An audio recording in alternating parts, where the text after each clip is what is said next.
In 1 week, a $32 billion company vanished into thin air. This is how FTX collapsed and how one leaked spreadsheet started it all. Just weeks earlier, Sam Bankman-Fried was crypto's golden boy, a 29-year-old billionaire who testified before Congress and was called the JP Morgan of crypto. Nobody saw this coming. Then, on November 2nd, 2022, a crypto news site called CoinDesk published something SBF never wanted the public to see: the private balance sheet of his trading firm, Alameda Research. The numbers were stunning. Most of Alameda's $10 billion balance sheet wasn't cash, and it wasn't real assets. It was FTT, a token FTX itself had simply invented and printed out of thin air. To understand why that mattered, rewind.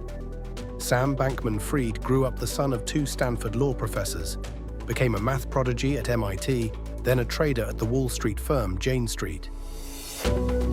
He built his public image around effective altruism: earn as much money as possible, then give it all away.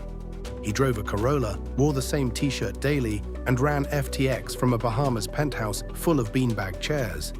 Investors and press ate it up. In 2019, he launched FTX, a crypto exchange promising fairer, faster, safer trading than anywhere else. Within 3 years, it exploded to a $32 billion valuation, one of the fastest rises in business history. By early 2022, Sam Bankman-Fried was personally worth $26 billion on paper, the richest person in crypto, profiled everywhere as a genius who'd cracked the code. The world's smartest investors piled in: Sequoia Capital, SoftBank, pension funds, all writing enormous checks. Sequoia even published a glowing profile calling him the next Warren Buffett. Nobody asked to see the books. Then came the celebrities: Tom Brady, Steph Curry, Larry David, mocking skeptics in a $30 million Super Bowl ad. FTX was suddenly everywhere, a name millions trusted enough to hand over their life savings. FTX even bought the naming rights to Miami's basketball arena, renaming it FTX Arena for 19 years. A crypto exchange had become as mainstream as an NBA team. SBF testified before Congress, lobbied for crypto regulation, and was praised as the industry's responsible adult, the good billionaire who'd clean up a wild, unregulated market. It was the perfect disguise.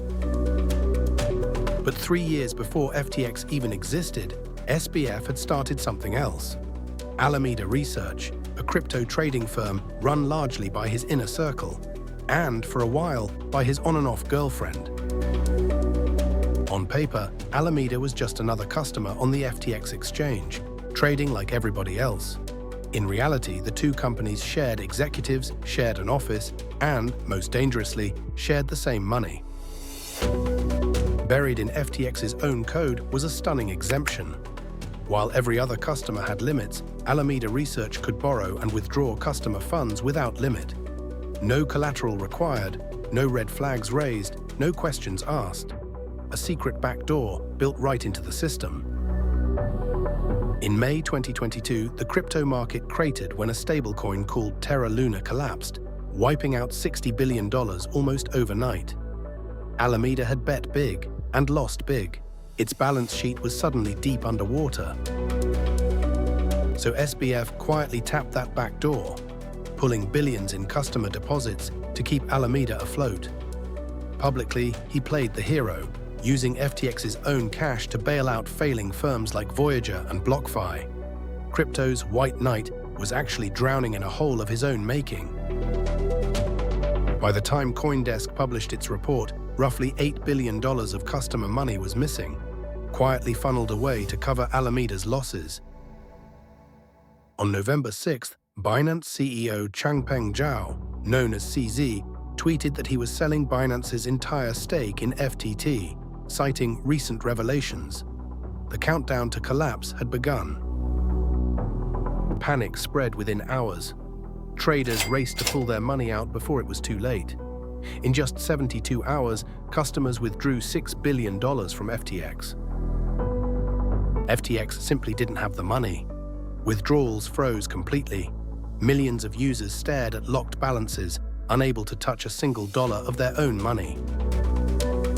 Inside FTX headquarters, chaos took over. Senior executives resigned overnight. Employees who'd partied in a Bahamas penthouse just weeks earlier were now watching the company implode in real time. For one day, there was hope. On November 8th, Binance agreed to buy FTX and bail it out, averting what would have been the biggest collapse in crypto history, or so everyone thought. The hope lasted less than 24 hours. The next day, Binance's own accountants looked at FTX's real books and walked away immediately.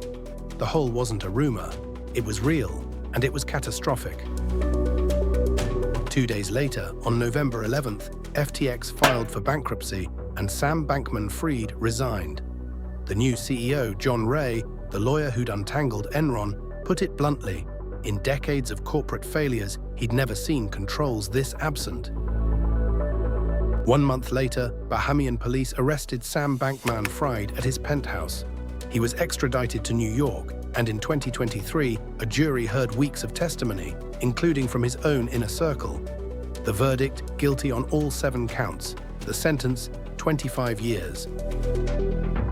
FTX wasn't hacked, and it wasn't bad luck. It was a company with no real audits and no line between customer money and company money.